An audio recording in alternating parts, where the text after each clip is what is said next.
the price of petrol, Yes. it's at par with the price of diesel. Yes.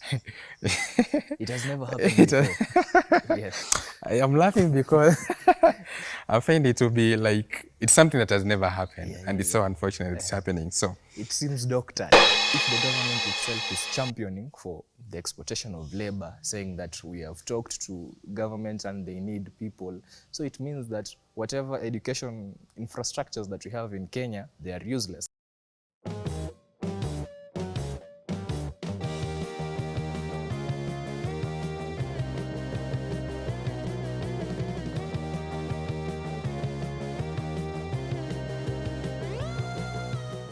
ladies and gentlemen, it's been a hectic moment for the populace, more so with the rising cost of fuel, thanks to the Iran war and the impunity of our local leaders. And we get to a discussion, to a round discussion, for some of the key issues that are shaping public conversations and what they mean for the local people and the hustlers around. And joining me for this discussion today is Trevor Munga. Trevor is a poet, he's a creative writer, and more so, a person who went to Alliance. Karibu sana, Trevor. Thank you. Yeah, Trevor, happening to look at the headlines today, they're screaming, numbers don't lie. And I happened to give it a look that with the current regime that we are having, we had the promise of during the 2022 and the launch of the manifestos. Young people were promised jobs. Yes. The nation was promised economic development. What happened along the line till at this level that we are speaking on a different level? I guess we can only clearly say we lost the plot. Yes. Not we as the people, but the government. And we cannot separate ourselves as the government because we, the people, are still the government. So one way or another, we have a role to play in that. But I feel like the people who we gave or we bestowed this duty of taking us from one economic step to another really failed along the way because they were full of promises that are still undelivered. Till date, the president goes around the country saying that with the affordable housing and everything else and what have you, there's increased job opportunities because he'll quote random figures, random numbers of people who are really working there. But on the ground, people are really saying there are no jobs. And he even tried to use the creative economy to bring out, saying that we should use the internet to make money, saying that he has elaborated or he has made it possible for Facebook, Instagram to monetize the account, of which we know we don't have to really thank the government for that because that is a step of the apps individually, not the government. So we as the people, we are left in a position where we have to give it a thought, and we are used to being fed with lies, and it's time that we really hold these leaders accountable because they promised us the jobs. 3 years down the line, we have no really set industries that are employing people, and we have the importation of labor, or no, the exportation of labor, whereby we are being told that the government is in liaise with other governments so that we can be transferred to the other countries so that we can serve there, and which is not it. We want jobs opportunities in Kenya, working here, whereby we can make and invest in our own countries. Yes. So, still on this regime, Yes. we lack the young people more so because we make a huge percentage. People are lacking jobs. More so the young people are lacking jobs. And we had the exportation of the same labor, the young people labor, to the outside countries. What does it? Where do you place this? Where do you place these? This? I guess we have been colonized, first of all, in our heads to believe that the other countries have better opportunities than us, and which really did us, which was an injustice to us as the youth, an injustice to us as the country, because we don't think of developing our country because we have the knowledge, we have the expertise, we have the professionals, but why can't they serve here? We are being told they have to serve maybe in other countries for them to be valued better because our systems don't really value education. You see, in a working economy or in a working country, the professionals, the technocrats, they're the people who are supposed to be driving forward this industry. They are the people who are supposed to be brought on board by the government to do consultation and do change in the policies to ensure that we have things. But if the government itself is championing for the exploitation of labor, saying that we have talked to government and they need people, so it means that whatever education infrastructures that we have in Kenya, they are useless, because if we are teaching students for other countries, that means at some point there will be a brain drain whereby we'll have exported everyone, and the people who will be left behind are not technocrats, or we have no professionals in certain fields because we'll have exported them. And if you have been keen enough, the exploitation of labor is on a certain kind of profession. Most of the time you'll be told that maybe we need nurses in certain countries, we need doctors in certain countries, we need engineers in certain countries. So at some point, if we take all the engineers there, who will be in charge of the electricity, who will be in charge of the housing infrastructures in Kenya, that leaves a loophole for us. And that's how we end up with quack technocrats, whereby they'll have to fill the gap, but they are not as competent as the people who we have exported, because you cannot export a quack. You have to export someone that is of quality, such that he'll be able to deliver even in the other countries. So we are left in shambles. That's why you have issues of houses falling apart. We are lacking essential services, whereby even there's a lack of doctors, lack of nurses, yet we are exporting the same labor abroad. Yeah, coming to this month, yes, Kevin Kiarie happened to win 2 medals, yes, at the international skating competitions. Yes. That tells you that Kenyans are still finding ways to carry the national pride to another level, despite the noise that is happening around. Yes. Yeah. So where do you place that? What does that tell you? I am a patriotic citizen, and I believe, as any other patriotic Kenyan, it is our duty to uphold our flag higher and higher in each given opportunity. First of all, let me take this opportunity to congratulate Kelvin Kiarie for that. And we also have the other likes of Sebastian Sawe, who the other day broke the world record of doing the under 2 hours. You see, as a Kenyan, it really makes me happy and it really makes me proud to know that even though we have our own limits in our country, we don't limit ourselves to that. We can step out and compete in the world and also win to ensure that our country is put on the map, such that we are not torn apart by whatever we are facing in the country. At the end of it all, we won't say that we are at the international level, so let us embarrass our country because we are not getting the right support from them. No, we are going to do what is required of us, and we are going to deliver what is expected to ensure that at the end of it all, we have delivered, and we have not compromised the flag, because Kenya is a big brand out there in each sport, because we have had big names. We have had Victor Wanyama.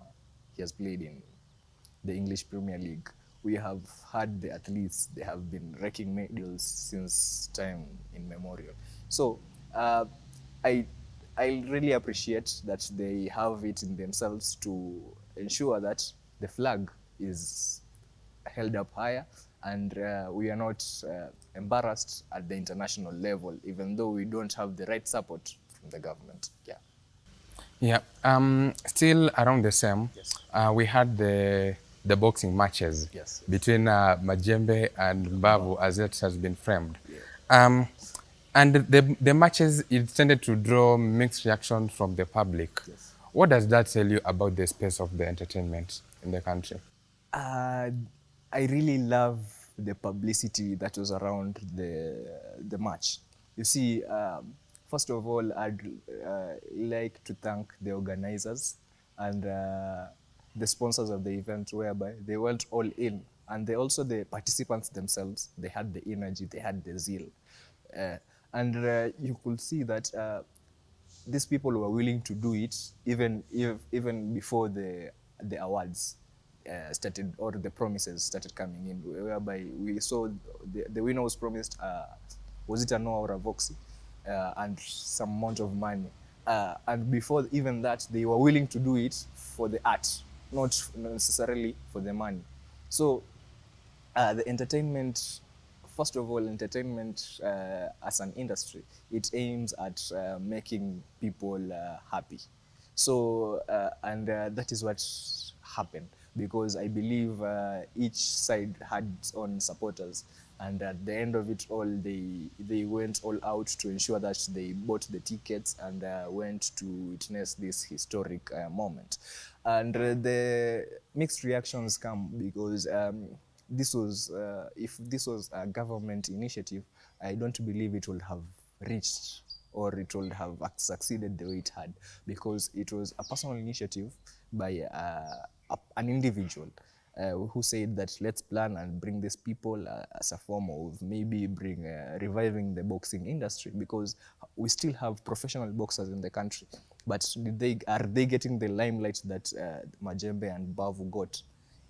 That is not what we are seeing. So I believe it is a step towards ensuring that more of these sports gain the relevance in the country. They get the support, because as you can see, they have sparked the internet. They have acquired new supporters. They have acquired new endorsers, because they really knew their craft and they have worked on it, and the publicity around it was good, of which the government should take note of this, because they were also part of awarding these people.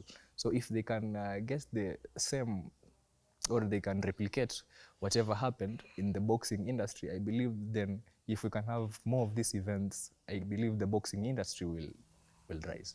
Yeah, and connecting the two, the case of Kevin Kiarie and the boxing match, we have the Ministry of Sports. And we happen to listen to the case of Kiarie, whereby support was not provided by the ministry. And the win of the awards, that's the glory to the state. So where do we place this scenario whereby young people are passionate about whichever activity that they're doing, and that they are ready to carry the national pride to another level, but the state itself is not ready to act? So where's the issue lying? Where's the issue with that? The issue lies in the in the people who hold these offices, because I believe they have a job description. They have what is expected of them to deliver in those offices that they serve in. And I believe each and every sport is allocated funds. And so it should not be an issue of that you are not supporting these people because you are lacking the funds. I believe the funds are there. It is not an issue of funding, because if the funding was really an issue, then the publicity around other sports would not have been the same. I guess we have just watered down this, or we are not seeing the other sports as maybe important, or having the same caliber as the others, because maybe you see they don't have enough supporters to ensure that they continue doing so well. Because I believe if the government had been supporting Kelvin Kiarie, maybe he would have wrecked more medals before, not at this time, because I believe if he was finding his own support, that means he was struggling. And if the government maybe had eased the part for him from the word go, maybe we will not have even Kiarie alone. We'll have many more other names in that, because how many people do you know maybe would have given up on the way because of the lack of support? We have many people who are passionate, who are ready to make the country proud, but we are limited, because if you reach a point and you are told maybe there's no support from the government, then you are demoralized, whereby you feel maybe it's not even worth it. But I'd like to encourage the youth that you should not be limited by this. If you feel that it is a passion and it's something that you want to ensure that it is delivered, then do it with all your heart and all the strength that you have in you to ensure that you deliver. And at the end of the day, the government itself will be embarrassed, because if you go on the international stage and you say that you did it out of your own support, and the government should not get any, or should not take any credit for whatever you have achieved, you see it sheds a bad light on them, because they seem to be not working, which you can all tell. Yeah, and coming to the latest activities, Yes. we've had the Nico Kadi, Yes. which just according to the opens of the IEBC, we had the mass voter registration that was closed just recently. Yes. We happened to hit a good number Yes. for the new registers and those who are doing the transfers. Yes. So this movement, or the Nico Kadi initiative, Yes. is it a proof that the June 25th movement continues to exist in some shape and form? I believe it illustrates how the youth still have hope in the country, and they still won't watch their country go down the drain, because we saw that maybe violence or taking to the streets to protest and riot did not actually move the political class the way we wanted them to. And the only, or the final card that we have is getting your voters ID, and getting into the ballot to ensure that you elect leaders that are going to deliver.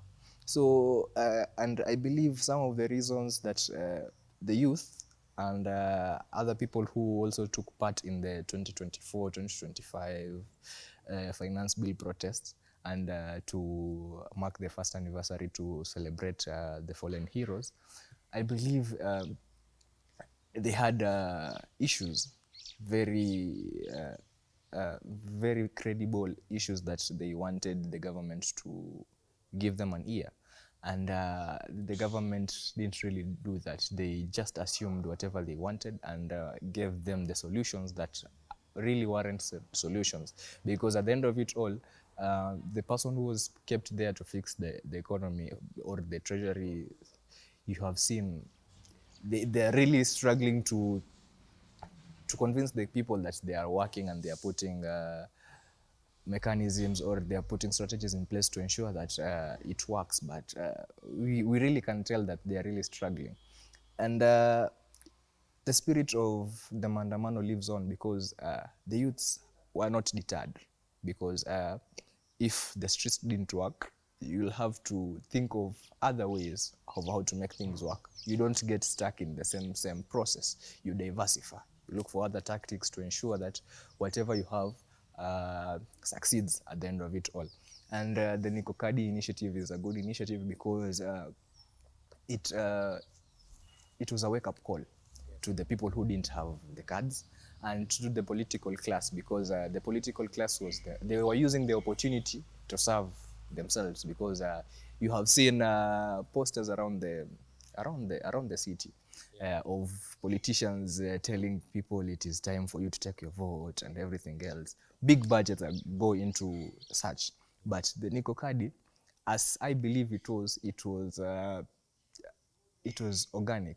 There was no funding to because I don't believe people were paid to go and check the voters ID. Zero political mobilization, and it was not fund initiated. People were doing it because of the frustrations that they have and the position or the direction that the country is taking. So everyone who hears of this will like to take an initiative, a personal initiative, to ensure that they change the country. And when the history of the country is written afresh, everyone will be part of that. And how are they going to do that? It is through the voting. At least they'll say, I made a change by voting the right leader, and this is what they did for me. So it lives on. Yeah, making a comparison of this Nico Kadi initiative. Yes. And before every election period, we've been having voter registration. Yes. And to some good extent, yes, this one has picked up differently. Yes. And What does it tell you about the young people and more so about the political class? Where's the issue? Is the issue the political class or what's the case? The issue is with the political class, because if the people can feel it in their, or can they find it in their hearts to do it out of their own will, to convince others to take voters ID. And the purpose of this voters ID is to elect leaders. That means the people who are pushing for this mass registration are already tired with the political class that is existing. Because if we were sure of the political class, that they are really working and they are really delivering, we would not have, we will just be, okay, we are comfortable if the same people still occupy them. But I believe the youth are learned, and the importance of education is to give you an analytical thinking, whereby you are able to look at the flow of events and deduce from that and make a decision for yourself. And they have looked at the flow of events since they assumed power in 2022 until how far we have gotten right now. And they have analyzed the situation and seen if these people get a second place or a second term, then things may get worse. Because if the education capitation at this point is this low, how do you convince us that maybe in the second term they will rise up the capitation? Because it is a downward trend. So if you can read the trend as early as possible and make the right interventions, maybe we can ensure that the day is not lost. We can ensure that at least the coming generations won't go through or won't suffer the way we have. That is why they have decided to take it upon themselves to make a difference. Yeah, currently we sit in a space whereby everything, the price of everything is going up. And unfortunate, at the moment, the price of petrol, Yes. it's at par with the price of diesel. Yes. It has never happened before. Yes. I am laughing because I find it to be like, it's something that has never happened. And it's so unfortunate it's happening. So it seems doctored. yeah. So I'm thinking, what does this mean for the citizens and for the local mwananchi? Yes. Plus, given that every scandal, at first it had a scandal that was surrounding it. Yes. What does it mean? First of all, with the price of everything going up, in simple terms, what that means is, if the 500 that you had in your pocket could give you 2.5 liters, then right now there'll be around 2.2 liters due to the difference, right? So that means if your car runs on a certain mileage with certain fuel, then you'll have to run lower mileage with the fuel that you are getting with this 500. So what does that mean? That means that your purchasing power reduces, but then the currency is still the same, but the purchasing power is reducing day by day by day, because these funds, or the currency, it is being the pricing is being set in it is in a very funny way, because if we are going to buy fuel at 197, this is like 200. So 1 liter of fuel is more than $1. And what is the purchasing power, or what is the bankruptcy level, or how do we say that a person does not have the capability of feeding themselves? We place it in Kenya. We place it at 200 shillings. If there's a person who cannot afford to have 200 shillings at the end of the day, then they are bankrupt, or they are poor. And if the fuel is at close to 200, what are you telling the normal mwananchi? The normal because everything is attached to fuel. Transport, moving around, is fuel.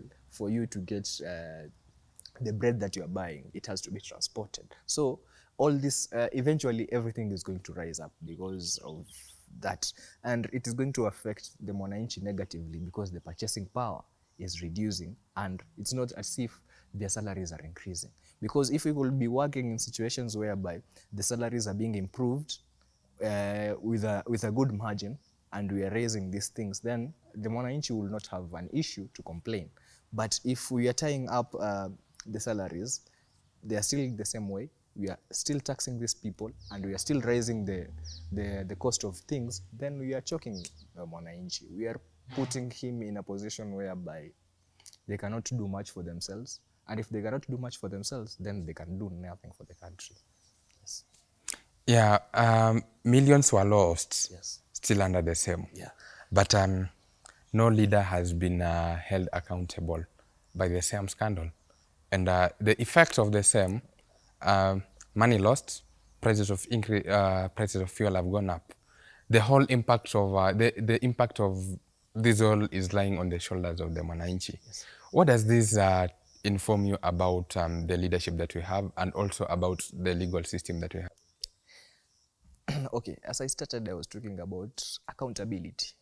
That is one key area that we really need to work on as a country, whereby we have seen there was a big scandal whereby even names were mentioned. Yeah, were mentioned. People were said they were being taken to court, and we have no clear way forward of the court proceedings where the investigations have reached, or what actions were taken to ensure that the people who were involved in these scandals have been held accountable, and maybe the money was recovered, or if not recovered, what are the plans to ensure that this money will be recovered. And we expect the mwananchi to forget all this that happened and just pay for the price of the fuel, just because we are fighting there's war in Iran. You see, I really laugh at the way the political class assumes the mwananchi is stupid, or they do not have a mind of their own to think and process and understand the calendar of events, how things are playing out. Because every mwananchi could tell that there was a looming calamity in the country, whereby, first of all, even if the war was supposed to affect the oil pricing, it wasn't supposed to ensure that the price rises with 40 Kenyan shillings. You see, that means there's someone capitalizing on that, first of all. And if there was a scandal on the fuel, that means there were already plans that had been made to ensure that with this looming event in the world, people still get chances to ensure billions run into their pockets, because a lot of money was lost, as we have said, and as we have seen. And people were taken to court, but after that, the case seemed to have died down. And I believe the media is to blame for some sort, because the story just ended there, and there was no further follow-up and everything else. And this leaves mwananchi in a place whereby, because the media is the source of information for these people, and if they can't tell them the mwananchi whatever happened, the mwananchi will still be in the dark. And as long as the rules are set and the prices are set and everything is this, then we have no choice but to move forward with life. If we hold these people accountable and ensure that maybe the money is recovered, or there are processes or there are plans in place to ensure that the money is recovered, I believe the mwananchi will have been cushioned, and we will not have been at the place where we are at right now. Yes. In the same moment, the regime has reignited the demolitions of most of for the business people. And recently we had the demolition of some section of Gikomba Market. Yes. Initially we had the demolition that happened along Thika Road. Yes. And for some majority, they say that it's government plan as a way of grabbing some sections of the land. So where do you place this? Government is demolishing, but it's against the will of the masses. Yeah. I believe for government to take anything, to take any action, first of all, there should be public participation of some sort. You can't just wake up one day and go to a place where people do business and chase away these people and demolish their property, and making them believe that you're building better structures for them. And this government has been characterized to champion privatization of property. Privatization is just a good way of telling people that we are grabbing land, because if you're telling these people that you are scaling up the market, you want it to have modern infrastructure or what have you, and you are taking them to some place and it is not allocated in the budget. So where is this funding coming from? That means there's a person or a private entity that is somewhere that has been given the tender to develop this area and ensure that at the end of the day, the money will not flow to the government, or if it is going to flow to the government, only a piece of it is going to flow to the government, as the people are already in it for business. So it is only going to benefit a people rather than the government. That's the issue. And almost around the same, mentioning the issue, we had the capitation that was released for the students. Yes. And looking at it, it's a laughing matter, yes, but it's a serious case to reflect. Yes. That, and you happen to make a comparison. Yes. We had the Kibaki regime, yes, which had made education to be free. Yes. We had the regime, the times of Uhuru, yes, with a capitation per student amounting to over 20,000. Yes. But looking at yesterday's report, it shows per student, an award was less than 200. Yes. What does that tell you about? Where are we placing? Where are we placing the level of education? That is mockery to education, first of all, because in simple arithmetic, let's do it in ratio, 200 as to 20,000. That is like 1:100. You have reduced this thing by. That is a very insane. So are we trying to paralyze education in some way? Education as it stands is paralyzed, because the institutions of education, the universities, the schools are sinking deep in debt. We have had instances of universities being cut for electricity, being cut for water. Why? Because they don't have the funding, and the funding that is allocated for them from the government has maybe taken time to reflect in their accounts, or they have not received funding for some few years. So if these institutions of education will be struggling to give the service to the mwananchi, and in this case the service is educating these people, then that means they will struggle, first of all. And if the institutions themselves are struggling and the capitation per student has already been dropped, you see the institutions will continue struggling further. That means they will not be able to deliver as expected to the student. And the funding model, or the funding model, it is not in a way that it is benefiting or it is championing for the mwananchi, because the fees have risen, and it makes it unreachable for a normal mwananchi, because they cannot benefit, or they cannot really pay for themselves, and they have to sort for sponsors, and not everyone can be sponsored, that is. So the government is strategically ensuring that these people, more people are not educated, in that we sink in the low levels of illiteracy, because if people will not be able to get the needed education, that means as a country the literacy levels will continue dwindling. And overall, do you get the sense that we are heading in a particular direction, and in the national discourse, and more so, which direction are we heading? Okay, first of all, I doubt we are heading in the right direction, in that it's only a few people are empowered, and the larger majority, or the majority, is struggling or is suffering. And because if the necessities for survival, that is education, food, transport, all these production factors are very high. That means it will be very unreachable to the mwananchi. And if the mwananchi is not, as it stands, he is not that empowered, because the power still lies with the political class.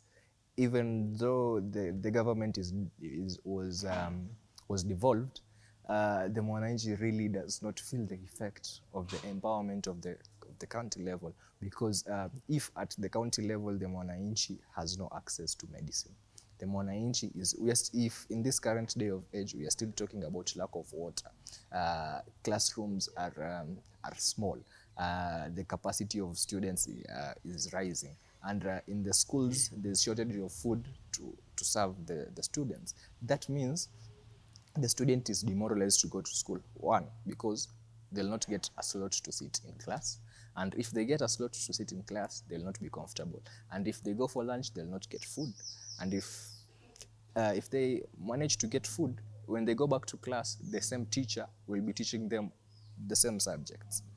And you see, the interactivity of the teacher with the student is not promised, because if a teacher can be teaching 60 students, that means there are some people who will never interact with the teacher on a one-on-one basis. Yeah, and I believe in some institutions we have the student-teacher ratio, it's 1:100. You see, so if the ratio is that high, that means then we will be giving, or the technocrats or the professionals that will be going out there will be half-baked, because there's no that direct instilling and correction from the teacher that to show, okay, this is how we have done it, and this is how it's supposed to be done, or this is how we have done it, or this is how you can do it better. You see, with that, I believe the education system is deteriorating, and with time we'll find that these institutions will crumble first of all, and the students will not get access to education. So we are going into, it is a very dark route that we are taking, but all hope is not lost, because we still have good people, and the citizens themselves, they cannot allow, or they have decided not to allow to watch the country or go down the drain. They are making interventions, and they are even sourcing for funding through grants and proposals to ensure that education is still getting the funding that it deserves. It is a challenge, but at least we still have people that are trying to intervene to ensure that the gap is filled. Though it is really, we are taking a left, and it gives me fear, because what if the coming generations won't be able to get the little that we have gotten? That means they will live in conditions or situations that are very, very compromising for them, and that means their power, their voices, they will not be heard, and they'll be, so Kenya will belong only to the elites, and the common mwananchi will not have a voice, will not have a place in the country. Okay. Yeah. Trevor, Yes. I believe the decision to change the country all lies with the decision that we are going to make come the election time. Yes. And it was a pleasure having you for this recording today. Thank you. Thank you.